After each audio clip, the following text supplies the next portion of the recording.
everyone, I'm Marbo. I'm here again with the F&D crew with another installment of Cageside with Marbo. Today we're here at Muay Thai Corner in Pasadena, Texas. Just want to give a huge shout out to Cruizzy for letting us come in today and interview one of his hot prospects. So at the beginning I was sparring with people, but due to injury I'm going to have to tone it down and just do some pad works. So today I'm going to bring in an amateur fighter from Muay Thai Corner named Jesus Hernandez. Amateur record, 10-4 right now. I'm gonna do some pad work, ask him some questions, and see what he's got to say. All right, brother. So for those who don't know, who are you? My name is Jesus Hernandez. I train out of Muay Thai Corner in Pasadena, Texas. I'm an amateur Muay Thai fighter, and with a current record of 10-4. I'm the current 132 Texas Muay Thai champion, and I have a fight coming up February 6th to defend it. How long have you been doing this sport? I've been doing this for around 5 years now. Ever since I was a kid, in and out of boxing, like 2 months here, 2 months there, and then after COVID happened, really locked in on Muay Thai, and I haven't stopped since at all. What or who would you say got you motivated when you got back in the sport? I always liked boxing. I've always liked watching the war, like Arturo Gatti versus Mickey Ward. Just like those bangers, and when I would see these fights, I'd be like, man, how are they even just taking all this punishment and keep going? And I just told myself one day, man, I feel like I can train myself to do. I feel like I can train myself to kick, and that's really what motivated me, and to get in shape, to come back, get in shape. I was a fat little chubby kid. Okay, so tell me about your weight loss journey. Man, ever since I was from middle school to high school, I've been in my world, in my eyes, I was a chubby kid, but I wasn't also super big, but I just want to do something to get me in shape, see if I can get abs or something, and, finally happened. After 5 years, How many smokers did you do before getting into your hands? I did, my first ever competition was an MDL, and then I did 3 IKFs, 2 smokers, around five smokers, 6 smokers, and then I did my first full rules fight in Iowa in TBA tournaments. Yeah. So what's your mentality, where's your mind at whenever you're in there getting wrapped up, comparing it from a smoker to an actual sanctioned fight? I know your mind's in different places from both spots, right? Where would you put yourself at? When I first started, I was more willing to get into the chaos, and then as soon as I started getting into full rules fights and everything, I had seen that I have to be calm, I have to be more patient, technical, so before my full rules fights, whenever I'm sanctioned fights, when I'm fighting in those type of fights, just calmness, knowing that I already put all the work in, and try not to let the noise get to me, just try to keep my mind leveled. Your first MDO, you were nervous? Or you More were pumped? Yeah, I was pumped. I was pumped for my first MDO. I was thinking, I'm gonna just beat him up, all 3 rounds. But then I look back at it, and it's those type of events, they want you to be calm, technical. But yeah, that was my mindset the first fights. Nice. Pumped. Okay. So that was our first set of questions. We're gonna run into a little quick session of pad work, and then we're gonna be right back.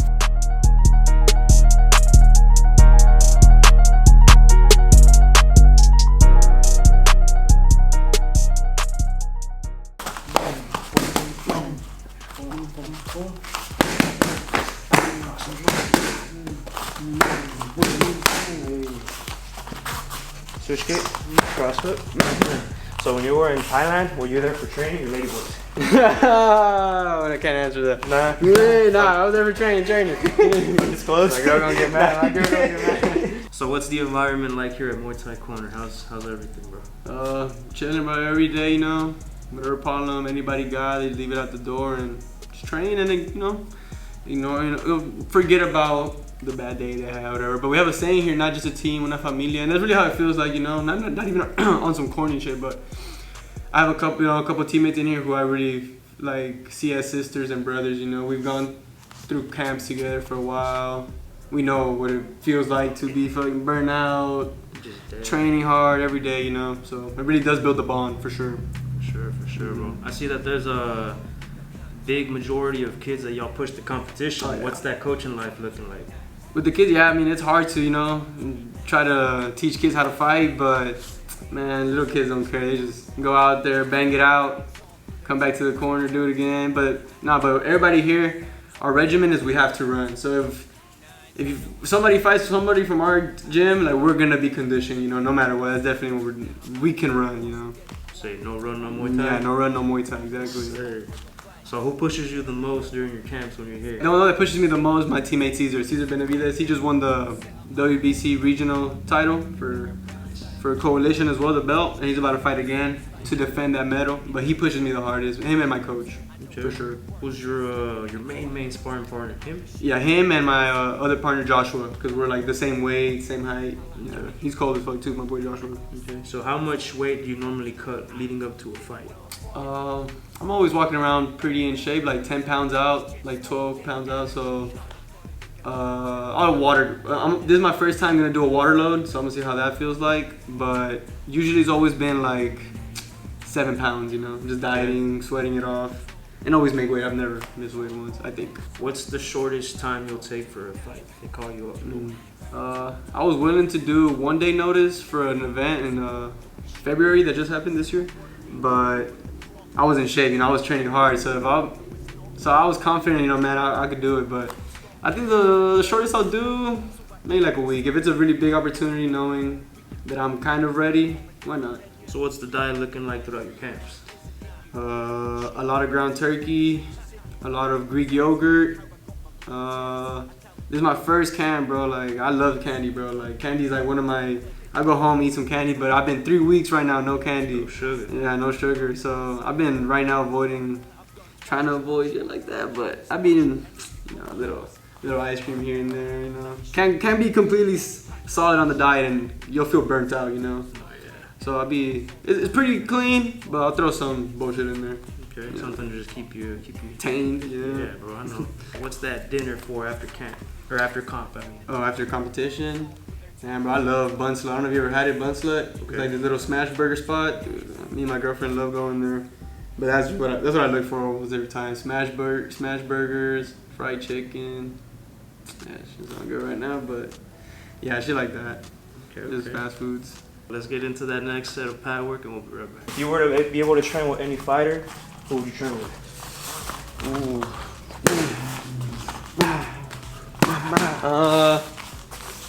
Probably Dustin Poirier, bro. Yeah. Take you to Lafayette, go train with him? Yeah, that's my favorite fight. Dustin Poirier, Diaz brothers, those high pace guys. Cross hook. You ever been to Colorado, bro? No, bro. I've been wanting to go though, boom. Heard the elevation's high as fuck over there. See, bro. You ever go to an MMA gym? Check out High Altitude. High Altitude, yeah, that's where. Sandhagen, yeah. Have you heard of Easton Muay Thai? What's that? Yeah, that right there in Colorado too. It's a pretty good Muay Thai gym. Nice. So uppercut. Cross hook. Cross hook. 1, 2, 3. Switch kick. Cross hook. Hey, 1, 2, 3. Cross hook. Hey. Where would you say your mind's at whenever your hands are getting taped up, leading up to your fight? You're already back there in the back room. You got your coaches taping you up. What you got going on? What do you use to relax? I definitely listen to music, you know, some like trippy rap music, you know, some Lucky, you know, just music really keeps me in check sometimes. Especially when I'm listening to that camp, like last camp, listening to nothing but Rihanna type shit. Like that's really what had me going. But I'm just thinking, you know, I already worked hard enough for it. You know, I already put all the work in. I've been here before. It's just time to perform and just feel good about my performance. You know, not to like this is a time where the pressure's gonna get off my back. You know, all the pressure leading up to the week is there, and then once I'm getting my hands wrapped, it's like the final go. You know, you can't turn back anymore. I know the other motherfucker on the other side is scared too. You know, he's thinking the same things I'm thinking. I might get knocked out tonight in front of my family, whatever. But I think that's what has me so alert of that fear. You know, it's kind of obviously a little bit of fear everybody has, but that's what keeps you so alert and has you reacting the way you do. You know, so I think it's proven that like someone that's about to fight, the reactions on that night are 10 times than any other night. You know, just off of adrenaline and fear and everything. So what emotions do you feel when you hear your walkout song? People cheering your name. You're walking out there. You see the lights flashing on you. What's going through your mind? What's running through your heart?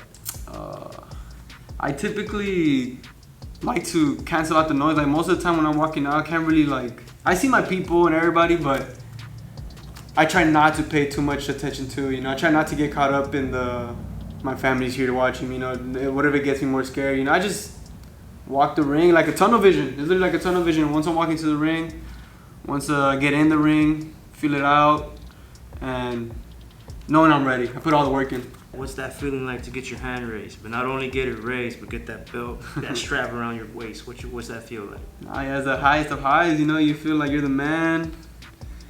Feel like you're him, the champ. You know, but it's always tough to keep winning and, you know, getting back in the gym. Try to stay as consistent as you've been before. When you were like when I first got my title shot, you know. Trying to have that same hunger, and I still do, you know, like every day I'm in here, in or out of camp. But yeah, getting your hand raised, getting that belt wrapped around you is the best feeling, you know, like the hard work paid off. Who's the dream opponent you'd like to fight with? Who you want to throw down, scrap with, go to war with? I mean, I feel like it's kind of typical to say, but like Sanchai, someone like a Muay femur, like a slick ass Thai fighter, you know, like a Sanchai. Somebody super Yeah, someone that you can test your technique with, because you can be tough against anybody, you know, but technique, when someone outsmarts you and everything, that's really where it gets to you, know. That's like a good feeling too, being able to fight a legend like that. That'd be a dream. Sure. What promotion would you fight for if you got that opportunity to get signed tomorrow? If I had all the jiu-jitsu in the world, bro, the UFC, you know, that's the dream, that's a goal. But that's like, but right now, shit, any promotion, ONE FC, anything, that would be, I mean, I haven't had my first professional fight, but we're talking about dreams, right? Just fake scenarios. I ONE FC, yeah, for sure. Okay. Would you ever do an MMA match? Yeah, I would. I think, yeah, but by the time I'm done with this, I have to have an MMA match. At least one, you know, for sure. Okay. What's something you'd like to say to the youngsters who come to Muay Thai Corner, not only watch you train, but get to train with you? What are you going to say to them? Something I would say to them is just keep the love for the sport as you grow. Keep training, be consistent, disciplined. And I hope all of them make it more past what I do, you know, get more achievements than I do. And they look up to me, bro. Like the little kids, they really do. Like they come to my fights and they're super excited and they tell me the best or I'm the best or whatever. And even though I'm not the best, but like they'll hype you up. Like you have like they're delusional for you as well, you know. And that's what you need sometimes, yeah. Inspiring them, for that's sure. good. Okay. So just to close it up, wrap it up today. Where can we find you? I heard you mention earlier you got a fight coming up, so. Where can we find that at as well? I'll be fighting February 6th at ULH Event Center, defending my Texas Muay Thai belt for the third time, hopefully. And been putting in the work and gonna put on a good show. My Instagram is JesusHDZ007. Okay. Yes, sir. Well, that's it, everybody. Appreciate you for watching. I'm gonna let Jesus finish out with a closing statement, and y'all be safe. I just want to give a quick shout out to Marbito and Julian for coming out to Muay Thai Corner, giving us some shine. And I have a fight coming up February 6th. Come out, get some tickets, support the page, support FND, and thank you guys.